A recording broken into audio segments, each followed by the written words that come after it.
खुलुमबाय बेलासिनि गोजोन हामलायनाय बयनिसिमबो जासिहरग्रोबाय। दिनैनि गाहाय रादाबखौ लाबोदों एनडि प्रेजेन्ट इउटुब चेनेलाव। बे चेनेलाव नोंथांमोन बयखौबो बरायबाय। दिनैनि गाहाय रादाब एबसु इउपिपिएलआ बिपिएफखौ सोंखारियोब्लाबो नार्भास जानो नाङा। कमल सिंह नार्जारी। नोंथांमोना नायगासिनो दङ एनडि प्रेजेन्ट इउटुब चेनेल। बे चेनेलखौ नोंथांमोना साबस्क्राइब आरो लाइक खालामनानै जौगाहो। बे रादाबखौ दैथायहरदों बड'सा थान्दै बिजनीनिफ्राय। दानिया फैदो आबुं रादाबाव। चिरां जिल्लानि बिजनी महकुमानि सिङाव थानाय बर' बाजार कमिउनिटि हलाव बिजनी जिल्ला लाइमोन बिपिएफ आरो बिएसइउनि बानजायनायाव बिपिएफनि मोनसे मावथि हान्जाफोरनि मेला जानानै थाङो। बे मेलखौ मासि लानानै दैदेननो बिजनी जिल्ला लाइमोन बिपिएफनि आफादगिरि फोथाय ब्रह्मआ मेलाव गाहाय आलासि मासिखौ आबुं खालामो।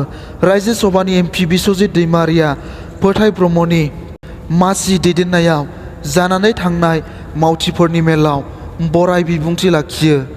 जायगानि एबा बिजनी बियाबनि एमएलए कमल सिंह नार्जारीया लाइमोन बिपिएफ आरो बिएसइउनि बानजायनायाव खुंफुंजानाय मेलाव एमएलए मुस्रि कमल सिंह नार्जारीया बुङो दि बे खेबनि जानो गोनां लकसभा बिसायख'थियाव बर'फोरनि गोहोमथि गैया। अदेबानि नब कुमार सरनियादि सासे खामानियाव गैयै सासे एमपि बियो फोरमान जाबाय। नब कुमार सरनिया नंनायनि नङैनि बिटिसिआव आयेन बेरेखा अस्त्र थानायनि बाथ्राखौ हज्रिखावबोबाय थादोंब्लाबो मोगथाङाव आयेन बेरेखा हाथियारनि बिगोमाया नब कुमार सरनियासो। बे खेबनि जानो गोनां बिसायख'थियाव बिपिएफ दोलोनि गाहाय फोसावदिंनायनि इसुआनो जागोन आदिबासि आरो राजबंशिफोरनो एसटि खालामनाय। एमएलए नार्जारीनि बिबुंथि।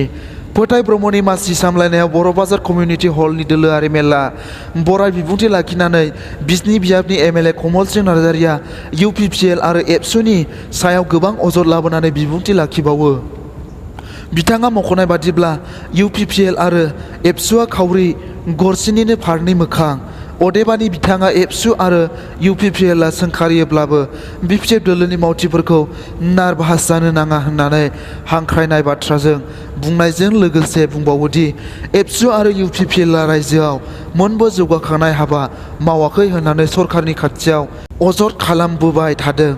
मुस्रि नार्जारीया 5 नं क'क्राझार लकसभा बियाबाव बिपिएफ हान्जाया फसंनाय बिजाथि मुस्रिमा प्रमिला रानी ब्रह्मखौ थोजासे भट होनानै देरहासार खालामनो मावथिफोरखौ खावलायहरो।